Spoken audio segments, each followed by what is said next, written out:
প্রিয় দর্শক, আবারও জ্বালানি তেলের দাম বাড়লো। ডিজেল, অকটেল, পেট্রোল কোন তেলের দাম লিটারে কত টাকা বাড়লো জানাবো এই বিষয়ে বিস্তারিত খবর। বিশ্ববাজারের সঙ্গে সামঞ্জস্য রেখে জ্বালানি তেলের স্বয়ংক্রিয় মূল্য নির্ধারণ মার্চ থেকে চালু করেছে সরকার। এ হিসাবে প্রতি মাসে নতুন দাম ঘোষণা করা হচ্ছে। মে মাসের জন্য ঘোষিত দামের প্রতি লিটার ডিজেল ও কেরোসিন বেড়েছে 1 টাকা। পেট্রোল ও অকটেনের দাম বেড়েছে লিটারে 2.5 টাকা। জ্বালানি তেলের নতুন দাম আজ মঙ্গলবার দিবাগত রাত 12টা থেকে কার্যকর হচ্ছে। মঙ্গলবার 30 এপ্রিল বিদ্যুৎ, জ্বালানি ও খনিজ সম্পদ মন্ত্রণালয়ের এক সংবাদ বিজ্ঞপ্তিতে তথ্য জানানো হয়। জ্বালানি তেলের নতুন দাম নির্ধারণ করে আজ প্রজ্ঞাপন জারি করে বিদ্যুৎ, জ্বালানি ও খনিজ সম্পদ মন্ত্রণালয়।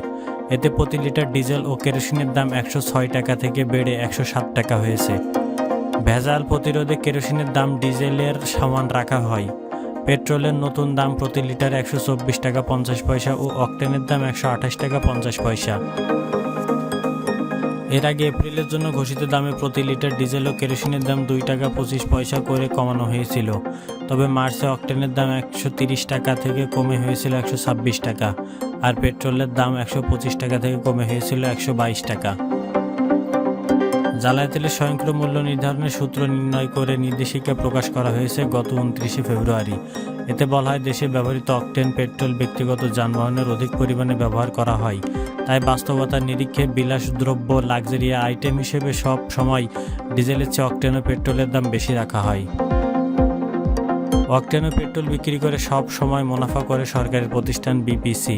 মূলত ডিজেলের উপর বিপিসির লাভ লোকসান নির্ভর করে। দেশে ব্যবহৃত জ্বালানি তেলের 75% ডিজেল। জ্বালানি তেলের মধ্যে উড়োজাহাজে ব্যবহৃত জেট ফুয়েল ও বিদ্যুৎ কেন্দ্রে ব্যবহৃত ফার্নেস অয়েলের দাম নিয়মিত সমন্বয় করেছে বিপিসি। আর ডিজেল, কেরোসিন, পেট্রোল ও অকটেনের দাম নির্ধারণ করে জ্বালানি ও খনিজ সম্পদ বিভাগ। এছাড়া পৃথক একটি বিজ্ঞাপনে বিদ্যুৎ উৎপাদনে ব্যবহৃত গ্যাসের দাম প্রতি ইউনিটে 75 পয়সা বাড়িয়ে নতুন দাম নির্ধারণ করা হয়েছে। সরকারি ও বেসরকারি খাতে বিদ্যুৎ কেন্দ্রের প্রতি ইউনিট গ্যাসের নতুন দাম 15 টাকা 50 পয়সা, আর ক্যাপটিভে গ্যাসের নতুন দাম 31 টাকা 50 পয়সা। প্রিয় দর্শক, জ্বালানি তেলের দাম আবার বাড়লো। এ বিষয়ে আপনার কোনো মতামত থাকলে অবশ্যই কমেন্টে জানাবেন এবং এমনই সকল নিউজ পেতে চ্যানেলটি সাবস্ক্রাইব করে আমাদের সাথেই থাকুন। আল্লাহ হাফেজ।